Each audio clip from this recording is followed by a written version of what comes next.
wondering, what made you want to teach herbology? How lovely of you to ask. I've always had an affinity for greenery, so this situation is a bit of a dream come true. After graduation, I was thrilled to be asked to step in for my old herbology professor. He'd had a slight accident, you see. Oh dear. A shame for him, but it worked out well for you. Well, he never cared, really cared for the plants, and they could sense it. Oh, you'd be surprised how perceptive a plant can be.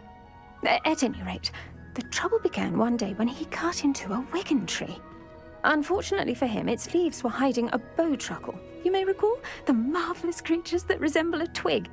The little beast gouged the professor's eyes quite fiercely, but terrifying, I'd imagine.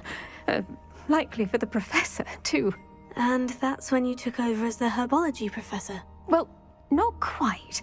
After 3 weeks at St. Mungo's, my predecessor regained a tiny bit of his eyesight. He insisted on returning to the greenhouse.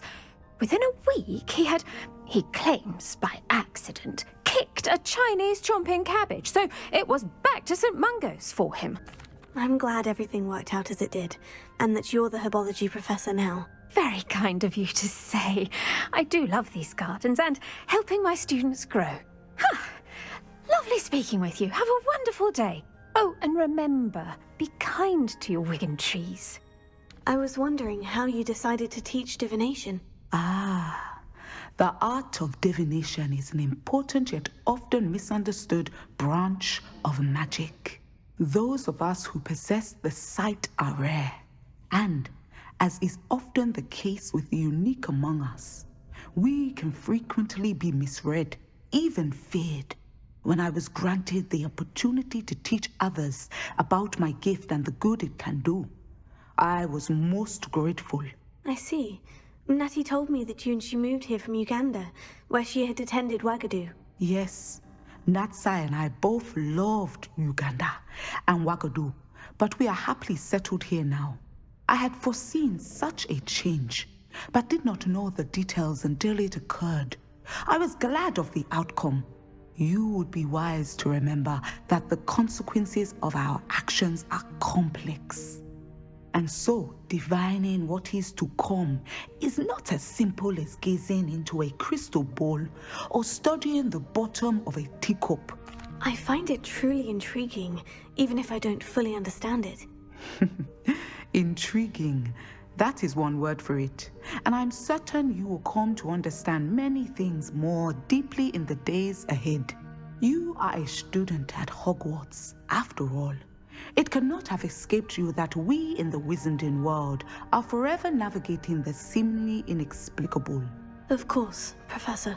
Now, I know that we both have places to be. Not because I have the sight, mind you, but because I am a professor and you are a student.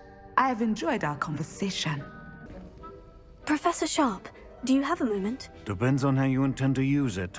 I saw an aura badge on your desk and was wondering if you could tell me more about your time as an aura. Observant. I suppose I could indulge you for a moment. Spent years tracking down reprobates who dealt in artifacts of dark magic origin. That seems a bit more dangerous than teaching potions. Often, yes. Though I've seen some remarkably creative concoctions brewed in my class. I enjoyed a great deal of success as an aura. However, success can make one complacent if one's confidence is not tempered by humility. One overstep in battle changed everything. May I ask what happened? Yes, well, I suppose it's a matter of record. My partner and I had tracked a suspect to a harbor in Scarborough, trying to smuggle shrunken heads of all things. I had deduced that he was working alone. I was mistaken, and they knew we were coming. From the moment we stepped onto the ship, well, I barely escaped with my life. My partner wasn't so lucky. I suppose being an aura is dreadfully dangerous. I'm sorry. It is at that. But survival is not guaranteed for any of us. Pay attention. And not just within my class. This is what I must impress upon you all. A potion and a poison may be a mere breath apart, until you consume the wrong one. Well said, Professor. I wondered if I might ask how long you've been teaching at Hogwarts. Well, it's been what now? 7 swift years. Time does fly because we have fun, essential in my opinion. An eager, positive, and confident mind is the most open to knowledge, I find. Some of the professors may not agree with your approach. Well, each of us has our own style, I suppose. Some in the teaching field believe that hard work and dedication are the only keys to success. But they forget what drives those things. If one cannot fathom why some would expend energy on gobstones, then one is blind to the enormous power of play. And that's why you teach the way you do. Precisely. I strive to be the sort of professor that I would have enjoyed in school. My experience was less cheerful. I'm sorry to hear that, sir. It sounds as if your experience as a student was less than ideal. Had I received a more traditional education, well, enough about my student days. You are here now, and it would be a shame if you didn't enjoy it. I'll do my best, Professor. Thank you for the advice. You are most welcome. Try to have a bit of fun today. Huh? I was wondering, what inspired your interest in magical beasts? Are you considering some sort of profession in the field? I haven't decided quite yet, but I do find magical beasts fascinating. You do seem to engage well with the beasts in class.